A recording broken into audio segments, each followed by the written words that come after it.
कल हम लोगों ने डेफिनेशंस करनी स्टार्ट करी थी। We did the definitions of buyer and seller. और बायर और सेलर की डेफिनेशन करने के साथ में हमने एक चीज समझी थी कि कॉन्ट्रैक्ट ऑफ सेल जो है, कॉन्ट्रैक्ट ऑफ सेल जो है वो दो तरीके का हो सकता है। या तो वो सेल होएगा और या फिर वो होएगा agreement to cell.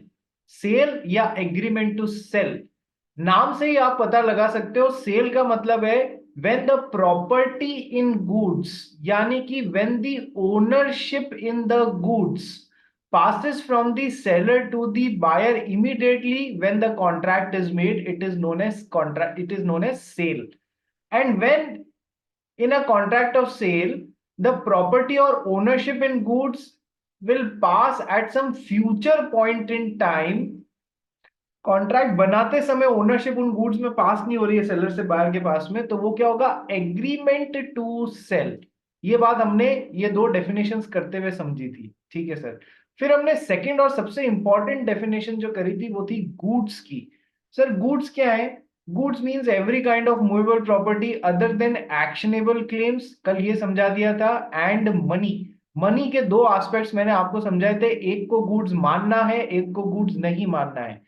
And includes stocks and shares, growing crops, grass and things attached to or forming part of the land, which are agreed to be severed before sale or under contract of sale। Sir चाहे वो चीजें attach भी हैं, यदि यदि आपने उनको काट के सिवियर करके लैंड से अलग करके फिर देने का वादा किया है, तो वो भी गुड्स की डेफिनेशन में कवर करके सेल ऑफ गुड्स एक्ट का सब्जेक्ट मैटर हो जाएगा वो, ठीक है।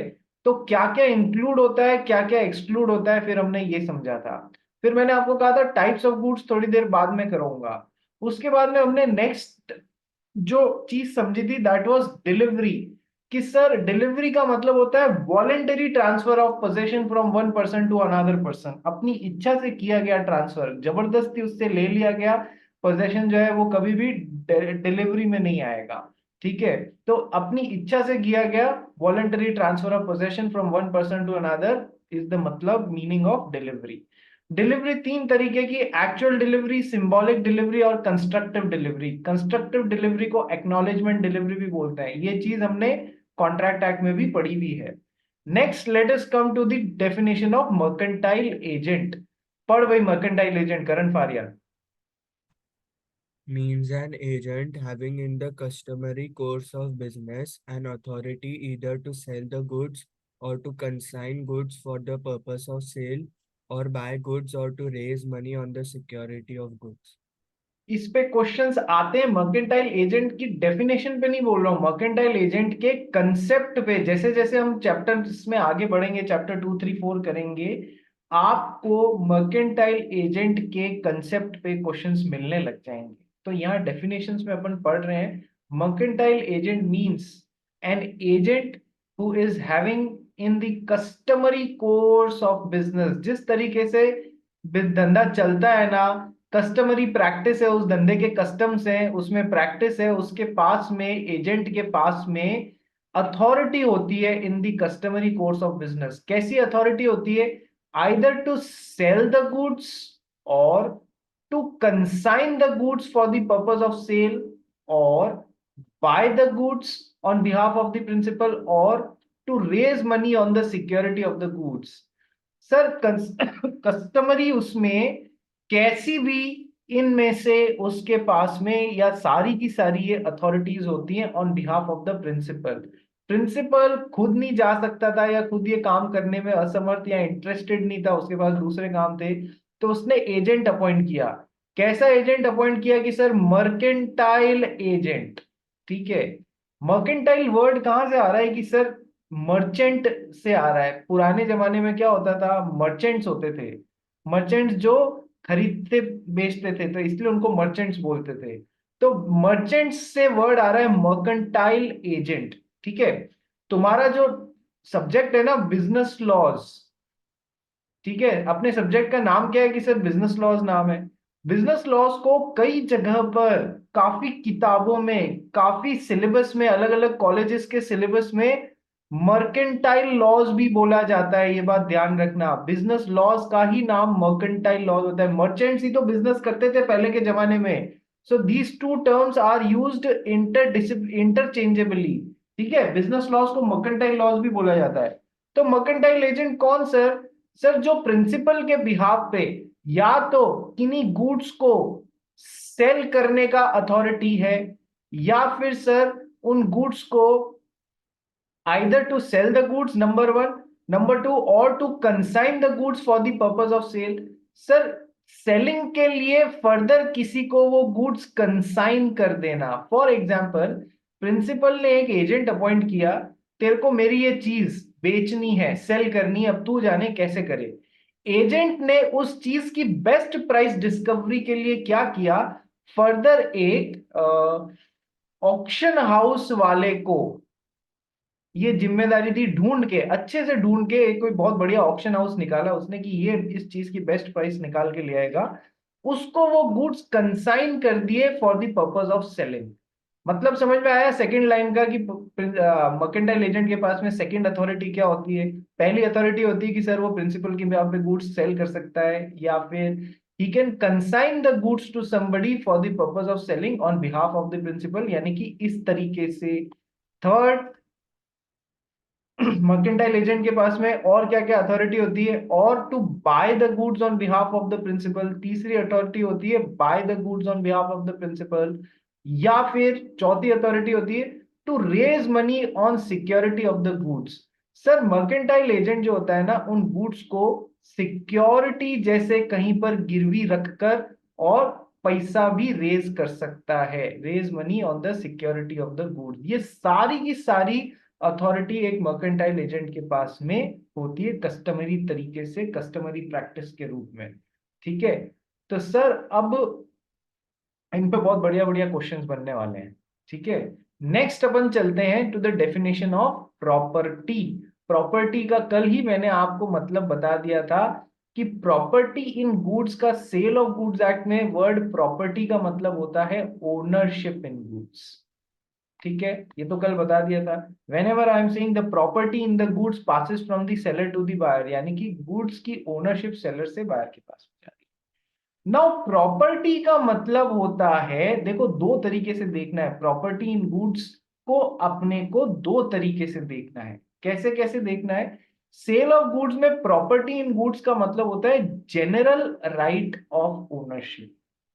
ठीक है, कैसे? और दूसरा क्या होता है, ऐसे समझो, एक तो करंट फारिया किसी चीज का ओनर है, उसके पास में उन गुड्स से related general rights of ownership है। सर क्या मतलब हुआ जनरल राइट्स ऑफ ओनरशिप?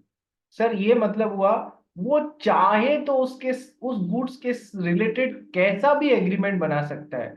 उनको सेल करने का एग्रीमेंट बना सकता है, उनको गिरवी रखने का एग्रीमेंट बना सकता है, उनको किसी को किराए पे देने का एग्रीमेंट बना सकता है। उस प्रॉपर्टी के साथ में जो जो हो सकता है वो सारे सारे एग्रीमेंट्स उससे रिलेटेड बना सकता है। तो ये हो जाता है जनरल राइट्स ऑफ ओनरशिप। क्या ये बात समझ में आ गई? सर हर काम कर सकता है जनरल राइट, एक गुड से रिलेटेड जो भी राइट्स होते हैं वो सारे के सारे एग्रीमेंट्स बनाने की काबिलियत रखता है करंट फारिया। तो ये तो हो गया जनरल राइट्स ऑफ ओनरशिप। तो sir sale of goods act में जब हम बोलते हैं प्रॉपर्टी इन गुड्स करंट फारिया के पास में, यानी उसके पास में ये सारी ताकतें उन गुड्स से रिलेटेड काम करने की। ये तो हो गई एक बात। अब दूसरा भी होता है, आ, कुछ not general rights in ownership, but एक स्पेसिफिक राइट होता है किसी किसी लोगों का उस गुड्स में। जैसे कि फॉर एग्जाम्पल, सर करण फारिया ने अपना गुड्स जो है वो किसी बैंक के पास में उसने गिरवी रख दिया। तो बैंक के पास में उन गुड्स से रिलेटेड सारे राइट्स नहीं होते हैं बेटा, सारे राइट्स नहीं होते हैं। ओनर कौन है? अभी भी करंट फारिया है। बैंक के पास में एक ही राइट होगा, उस गुड्स को अपने पास में लियन की तरह रखने का। लियन मतलब समझते हो ना, दबा के फिजिकल पोजेशन अपने पास में रख लेने का जब तक कि उससे रिलेटेड पेमेंट नहीं आ जाता। So this is not a general right in property which the bank has got. General right of ownership नहीं है, ये बहुत स्पेसिफिक राइट है जो बैंक को दिया गया है, सारे राइट्स नहीं दिए गए हैं बैंक को। दोनों में फर्क समझ में आया? तो सर जब हम सेल ऑफ गुड्स एक्ट के एस्पेक्ट से बात करते हैं ना, तो हम पूरी प्रॉपर्टी किसी के पास में उसकी बात करते हैं, which means general right of ownership है। ठीक है, आइए पढ़ते हैं और समझते हैं। पढ़ भाई प्रॉपर्टी का मतलब। It means the general right of ownership in goods, not merely a special property. ठीक है, समझ में आ गया जो कंटेक्स्ट दिया था उससे? सबको आया? नितिन रिबेरियो, मुकुंद, मीत, महक, नमित, सुहान गोयल, यश, रोहन वजीर, नीव, सबको आया रे? Yes, Yes, sir. Differentiate, yes. Namit, Yes, sir. इतने दिनों से कहाँ था तू? सर कॉलेज में सबमिशंस चल रहा है तो दिन रात लिखना ही पड़ रहा है सर, सॉरी सर। तो टाइमली क्यों नहीं करता है सबमिशन? लास्ट मोमेंट क्यों करते हो? नहीं सर, कॉलेज वाले भी दिसंबर में ही बताए सर, और प्रीलिम्स भी आ रहा था तो उसका भी पढ़ना था। सॉरी सर, आज से रेगुलरली आता हूँ, पक्का आओ भाई, प्रॉमिस। रेगुलर आओ तो ही फायदा मिलेगा, नहीं तो कोई मतलब नहीं रहेगा बेटा, सच्ची बात बोल रहा हूँ। चलिए आइए। तो property means general right of ownership in goods and not merely a specific or merely a special property या स्पेशल राइट। जनरल राइट की बात हो रही है। Property is equals to ownership. In sale of goods act property means general right of ownership. ठीक है, सब कर सकता है। अब ये पढ़ भाई। If A pledges goods with B, A has general property in goods and B has special property or interest in goods. That is, B has just a special right only to retain the goods until he is paid by A. ठीक है, तो जिसके पास में गिरवी रखी गई है उसके पास में जनरल राइट ऑफ ओनरशिप नहीं होता है, बस स्पेसिफिक राइट होता है उन चीजों का लियन अपने पास में कर लेने का। Right of lien over those goods, so that as a security, so that he can be paid. ठीक है, चलिए प्रॉपर्टी का मतलब भी समझ लिया। अब आते हैं नेक्स्ट अपन सेल ऑफ गुड्स एक्ट में इंसॉल्वेंट वर्ड का मतलब क्या होता है वो समझते हैं। पढ़ो भाई। A person is said to be insolvent when he ceases to pay his debts in ordinary course of business or cannot pay his debts as they become due. एक आदमी को अपन सेल ऑफ गुड्स एक्ट में insolvent कब बोलते हैं?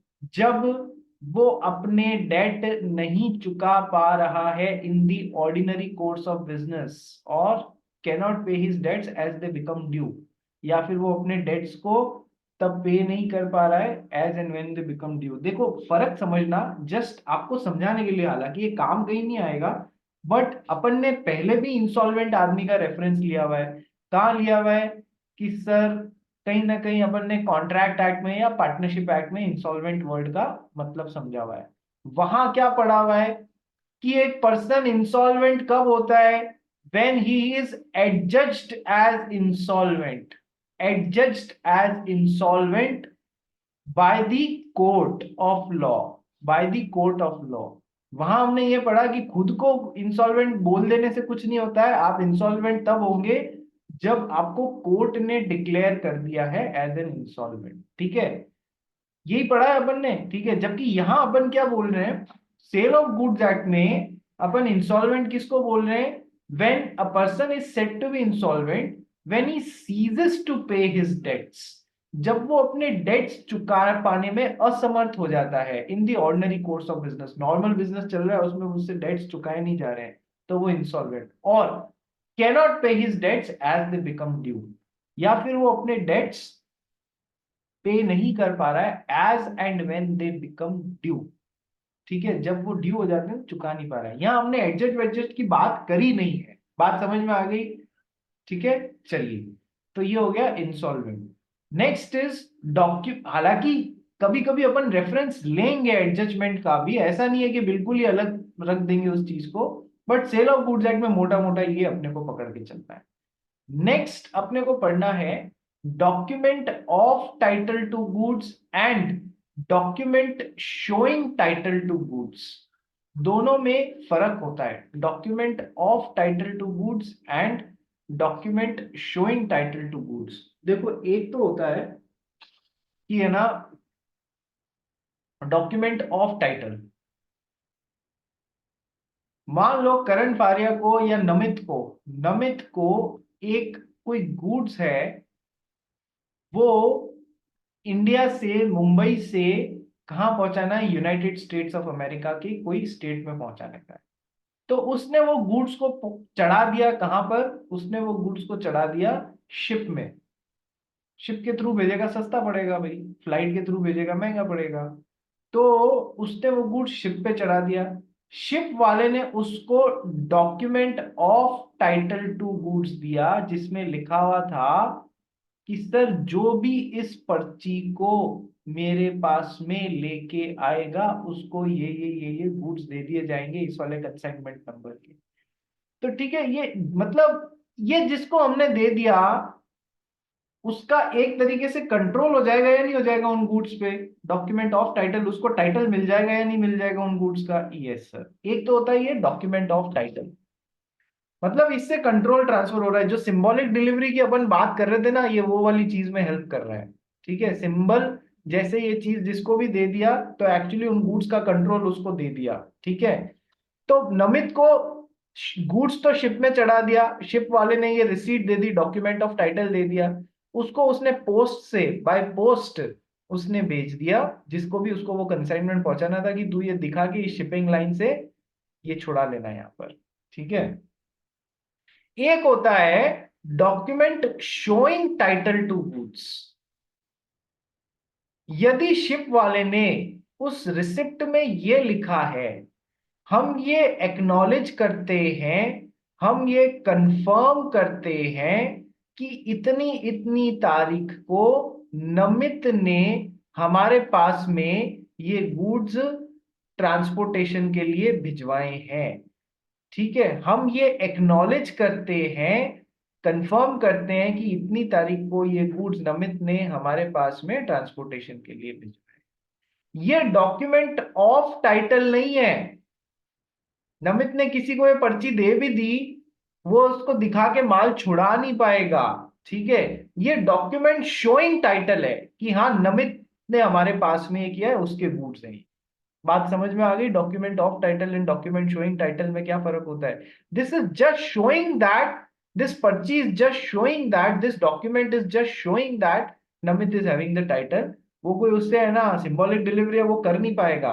तो wordings क्या लिखी हुई है आपने उस डॉक्यूमेंट पे, whether it is document of title और document showing title, it is very important. ठीक है, डिफरेंस होता है दोनों में। हालांकि इस पे आज दिन तक टोगा में क्वेश्चन नहीं आया है, लेकिन चीजें जिस तरीके से चेंज हुई है, अब वो ऐसे ऐसे खड्डे खोद खोद के निकाल रहे हैं जहां पर से भी सवाल पूछा जाए गहराई में बैठ के। तो ये समझना है अपने को, ज्यादा दिमाग नहीं लगाएंगे, बस थोड़ा जितना समझना है। जो समझने वाली बात थी वो मैंने आपको समझा दी, document of title and document showing title. ज्यादा दिमाग नहीं लगाएंगे, फटाफट पढ़ ले भाई। एक तो ये वीडियो क्यों नहीं ऑन करते हो रे, सब जने छुप छुप के बैठ गए हो। मुकुंद, महक, सुहान गोयल, रोहन वजीर, यश, नील, वीडियो नहीं है ऑन मेरे कर को। रहे हैं। मुकुंद हर समय केला चिप्स नहीं खाते हैं वीडियो बंद कर करके, जल्दी से वीडियो ऑन कर। चलो अरे नहीं नहीं सर, ठीक नहीं है मेरे को। ठीक है, पढ़ना स्टार्ट कर भाई करण Faria. The document becomes the document of title only on satisfaction of the following. Hmm First, unconditional. It must show an unconditional undertaking to deliver the goods to the holder of the document. Sir जिसके पास में भी वो document होगा हम उसको goods deliver कर देंगे unconditionally. ठीक है, बिना कुछ पूछे बिना कुछ इफर्ट किए कि तू तो वो आदमी है ही नहीं, हमारे पास में ये मिल गया मतलब आप ही वो आदमी हो जिसको हमको गुड्स देना है। तो document of title is an unconditional undertaking to deliver the goods to the holder of that document. ठीक है, second, Different from acknowledgement for receipt. Though a bill of lading is a document of title, a mate's receipt, it is the receipt given by the servant of the captain of the ship on receipt of goods into the ship for boarding, is merely an acknowledgement for the receipt of goods. देखो फर्क क्या होता है। अपन ने second point में ये बताया that a document of title is different from N acknowledgement for receipt, कि हमने माल रिसीव कर लिया ऐसा हम एक्नॉलेज करते हैं, उससे अलग होता है। ठीक है, सेकंड ये जो बात बताई है, this is somewhere referring to document showing title and not document of title. ठीक है, अब बिल ऑफ लेडिंग क्या होता है यार? बिल ऑफ लेडिंग जब आप किसी माल को शिप पे चढ़ाते हो, ठीक है, और वो आपको ऐसा डॉक्यूमेंट देते हैं जिसको दिखा के सामने वाला माल छुड़ा सकता है, तो वो उस स्पेसिफिक चीज को अपन बोलते हैं डॉक्यूमेंट ऑफ टाइटल। जो शिप में चढ़ाया गया, जिसको दिखा के छोड़ाया जा सकता है माल, वो कहलाता है बिल ऑफ लेडिंग। की माल लाद दिया गया है शिप पे, एक तो उसका भी एक्नॉलेजमेंट हो जाता है, दूसरा जो भी जना इस पावती को लेके आएगा उसको हम माल दे देंगे। उसके लिए बहुत स्पेसिफिक टर्म है बिल ऑफ लेडिंग। ठीक है, बात समझ में आए? शिपिंग में ये काम आता है। ट्रांसपोर्टेशन ट्रक से कर रहे हो तो कोई बिल ऑफ लीडिंग नहीं मिलेगा, दूसरा डॉक्यूमेंट, उसका नाम कुछ और होगा, होगा वो भी डॉक्यूमेंट ऑफ टाइटल ही। ठीक है। अब शिप पे चढ़ा है तो मेट्स रिसिप्ट भी मिल सकती है। What is a mate's receipt? कि सर है ना, कई बार वहां पर जो भी काम कर रहे हैं वो आपको ऐसा एक्नॉलेज करके दे देते हैं कि हाँ आपके बिहाफ पे हमने माल रिसीव किया, आपने यहाँ पर माल जमा कराया है हमारे पास। मतलब किसको क्या, या मेट्स रिसिप्ट दिखा के आप माल छुड़ा पाओगे? नहीं, ये जरूरी नहीं है। ठीक है। on the receipt of the goods, it is a receipt given on the receipt of the goods into the ship for boarding. It is merely an acknowledgement कि हाँ हमने आपसे माल प्राप्त किया है, बस उसको दिखा के कोई माल नहीं छुड़ा सकता। ठीक है। एनफोर्समेंट ऑफ राइट पढ़ भाई। Only a bona fide holder of a document of title can enforce his right thereunder. A person who gets possession of a bill of lading by stealing it does not have any right as against a bona fide holder for value. ये आप देखेंगे कि sir Mukund ने अपना कुछ माल US भेजने के लिए शिप पे चढ़ाया, इसको मिल गया बिल ऑफ लेडिंग। ठीक है। अब मुकुंद ने दोस्त ऐसे बनाए हैं जिससे इसके कर्म फूट गए। कौन है भाई मुकुंद का सबसे प्यारा दोस्त? मुकुंद का सबसे प्यारा दोस्त है नमित। नमित गया चुपचाप, एक रात को इसके ऑफिस में ये बिल ऑफ लीडिंग अपनी जेब, पैंट की जेब में साथ में डाल के ले आया। ठीक है। बिल ऑफ लीडिंग पैंट की जेब में डाल के ले आया, तो क्या नमित ने वाजिब तरीके से वो बिल ऑफ लीडिंग हासिल किया है? क्या वाजिब तरीके से इसको पैसों के लिए मिला है? नहीं सर। तो सर भले ही नमित ने वो बिल ऑफ लीडिंग गलत तरीके से छुड़ाया, उसको उस वो देखो शिप वाले की गलती नहीं होगी यदि वो दिखाने पे, नमित के द्वारा दिखाने पे उसको माल दे दे, लेकिन ऐसा हो जाने पे नमित उसका राइटफुल ओनर नहीं बन जाएगा उन गुड्स का। ये बात ध्यान रखना। ठीक है। अपन कहते हैं कि डॉक्यूमेंट ऑफ टाइटल जो भी दिखाएगा उसको माल डिलीवर कर दिया जाएगा, और हो भी वो रहा है, लेकिन ऐसा चोरी पे हो जाने पे, चोरी होकर ऐसी चीज हो रही है, तो सर ऐसा होने पे कोई नमित उसका लीगली ओनर नहीं बन जाएगा, लॉफुल ओनर नहीं बन जाएगा। वो गलत तरीके से है तो गलत ही रहेगा। ठीक है।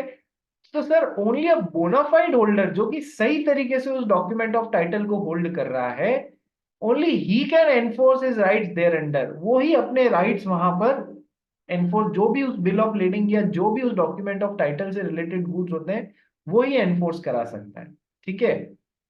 जो भी राइट है, चाहे उस माल का रास्ते में इंश्योरेंस किया गया था फॉर एग्जांपल, वो माल रास्ते में खराब हो गया, टूट गया थोड़ा बहुत, तो उसका इंश्योरेंस क्लेम करने का राइट बोनाफाइड ओनर को ही होगा, हर किसी को नहीं होगा। जिसने चोरी से हासिल कर लिया उसको नहीं होगा, और माल का राइट भी नहीं होगा इनफैक्ट उसको। तो a person who gets the possession of bill of lading by stealing it और otherwise does not have any right as against a bona fide holder for value. जिसने पैसे देके सही में बोनाफाइड तरीके से वो माल जिसके पास में था, उसके खिलाफ इसका नमित का कोई राइट नहीं रहेगा। ये तो हो गई सर, भले ही चोरी हो गया तो भी हम उसको सही, बस प्रूव करने की बात है इसने कैसे हासिल किया। ठीक है, गलत तरीके से हासिल किया। नेक्स्ट ईस्टॉपर पढ़ भाई। The negotiation effected by the true holder is precluded from denying the transfer at the latter point of time. The negotiation which is effected by the true holder is precluded from denying the transfer at the later point of time.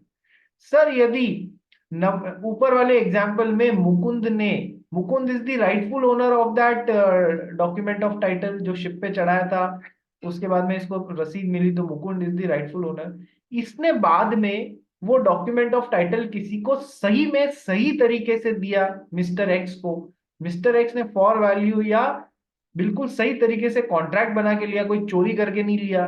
तो sir यदि वो document of title सही तरीके से किसी को दिया है मुकुंद ने, बाद में he will be stopped from denying this fact कि नहीं नहीं मैंने तो नहीं दिया, ऐसे नहीं कर सकता। इसने जैसे बिहेव किया है, इसे भविष्य में भी वैसे ही एक्ट करना पड़ेगा अब। तो ये तो कोई नई बात नहीं है यार, सिंपली जस्ट इससे रिलेटेड छोटी मोटी बातें बताई जा रही है कि किसी ने गलत तरीके से ले लिया तो वो अपने राइट्स एनफोर्स नहीं कर सकता, जिसने सही तरीके से उस डॉक्यूमेंट ऑफ टाइटल को होल्ड किया वही अपने राइट्स एनफोर्स करा सकता है। सेकंड, ईस्टॉपर। सर एक बार जिसने सही तरीके से डॉक्यूमेंट ऑफ टाइटल के बिहाफ पे किसी को ट्रांसफर किया है, वो अब ईस्टॉप्ड हो जाता है, बाद में इस फैक्ट को डिनाई नहीं कर सकता। Holders position in case of defect in the title of goods. पढ़ वही इसको। Unlike a holder in due course, a holder cannot get a good title to goods when there is defect in the title of goods of transferor. ये थोड़ा सा googly point है, अभी के लिए इतना समझ लो। ये होल्डर और होल्डर इन ड्यू कोर्स वाले टर्म्स कहां बताऊंगा आपको, समझना। ये टर्म्स एक्चुअली जो है ना, होल्डर और होल्डर इन ड्यू कोर्स, ये टर्म्स आ रही हैं नेगोशिएबल इंस्ट्रूमेंट्स एक्ट से। नेगोशिएबल इंस्ट्रूमेंट्स एक्ट में होल्डर और होल्डर इन ड्यू कोर्स को वर्ड्स को यूज लिया जाता है, वहां पर स्पेसिफिक मीनिंग होता है, पर जैसा निगोशिएबल इंस्ट्रूमेंट्स में यूज लिया जाता है उससे अपोजिट थोड़ा सा यहां पर, unlike a holder in due course, यहां रूल अलग लगा दिया इन्होंने सेल ऑफ गुड्स एक्ट में। अनलाइक वहां क्या आएगा वो वही बताऊंगा, अभी अपन अननेसेसरी कंफ्यूज नहीं होंगे, तो केवल यहां का पढ़ लो।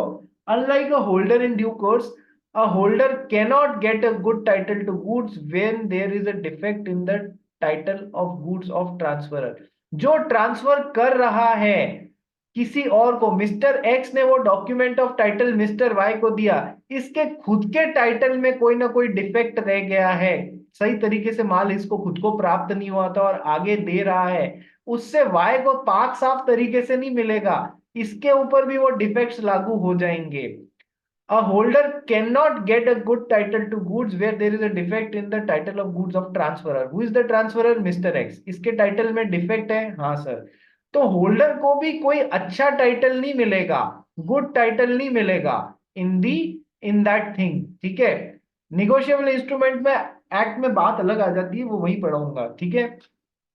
तो डिफेक्टिव टाइटल किसी ने जिसने ट्रांसफर किया उसके खुद के पास जैसा टाइटल है, उससे बेटर टाइटल तुमको जिसको उसने ट्रांसफर किया उसको नहीं मिल सकता, उसको भी वैसा ही मिलेगा। बात समझ में आ गई? बोलो यस और नो। यस, बेसिक है, पढ़ के याद रखने वाली बातें। तो ये तो हो गया डॉक्यूमेंट ऑफ टाइटल की बातें। Now let's come to document showing title. पढ़ गई।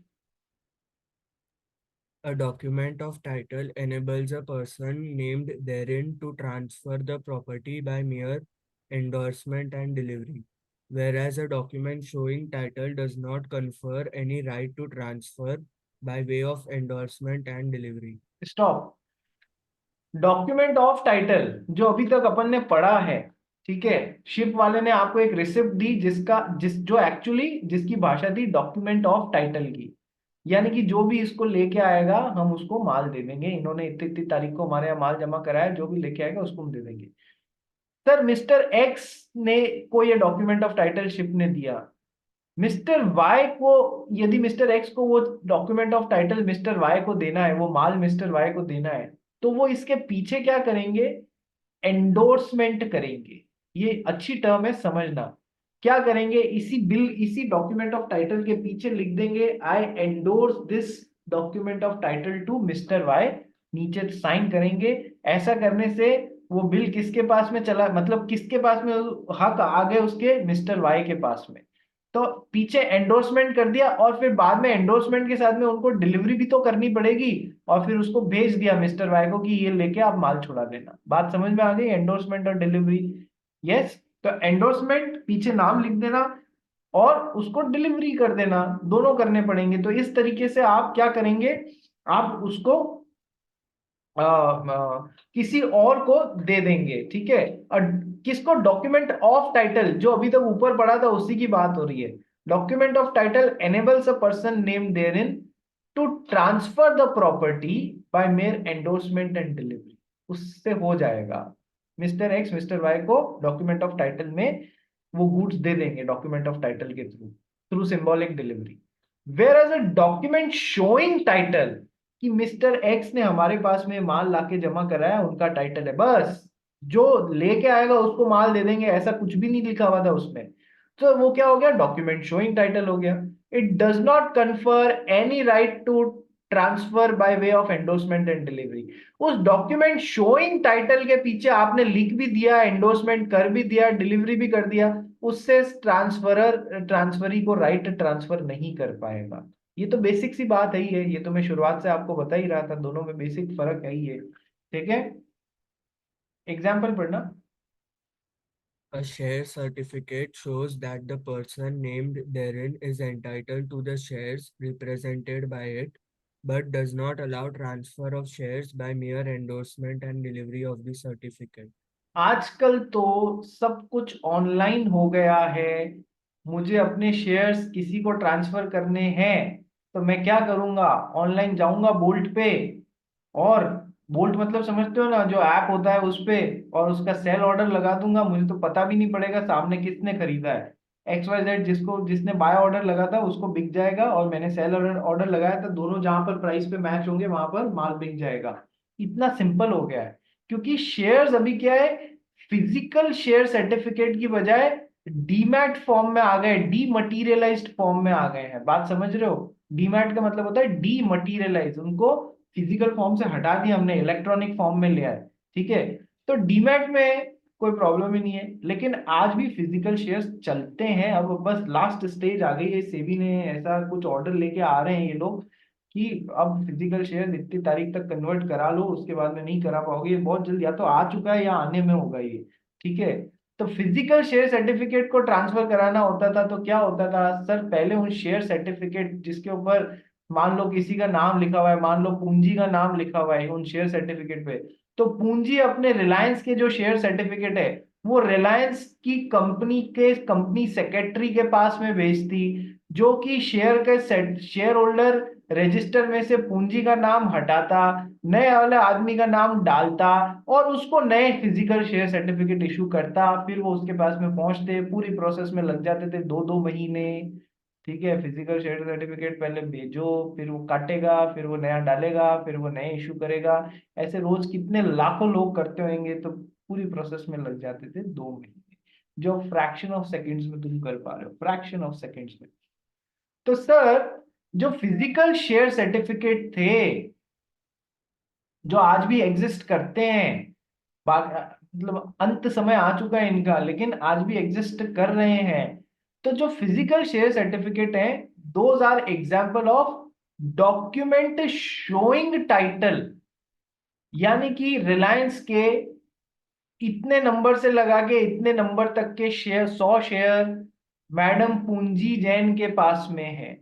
ठीक है, तो ये बस बता रहा है कि पूंजी के पास में ये है। पूंजी किसी को पीछे एंडोर्स और डिलीवर करके ये शेयर सर्टिफिकेट दे दे, उससे क्या उसके नाम पे ये शेयर्स ट्रांसफर हो जाएंगे? नहीं। ठीक है, प्रोसेस क्या अडॉप्ट करनी पड़ेगी जो मैंने आपको बताई। तो ये जो फिजिकल शेयर सर्टिफिकेट्स हैं, those are document showing title to goods, these are not document of title to goods. क्या ये बात समझ में आ गई? Yes sir. तो document of title and document showing title में फर्क समझ में आ गया? Yes sir. अब अपन करते हैं आठवीं चीज, price. Price means the money consideration for a sale of goods. Sir, mister X ने कोई गुड्स मिस्टर वाई को बेचा है, तो सर बदले में कुछ ना कुछ मनी आना चाहिए। प्राइस के लिए बेचा है, प्राइस का मतलब हमारे यहाँ पर हमको किससे लेना है कि सर मनी कंसिडरेशन। यदि गुड्स के बदले में मनी आ रहा है तो ही ये सेल ऑफ गुड्स एक्ट के अंडर ये टॉपिक कवर होगा। यदि गुड्स के बदले में गुड्स आ रहा है तो बार्टर कभी भी sale of goods act, barter transaction कभी भी सोगा का वो नहीं होगा, टॉपिक नहीं होगा, सोगा एप्लीकेबल नहीं होगा। हाँ, लेकिन यदि गुड्स के बदले में कुछ गुड्स और थोड़ा मनी आ रहा है तो जो हमको चाहिए था वो मिल गया, तो डेफिनेटली ये transaction sale of goods act से कवर हो जाएगा, इस पे एप्लीकेबल हो जाएगा। ठीक है, सेम लिंक पे वापस रिज्वाइन कीजिए, फिर आगे कंटिन्यू करें।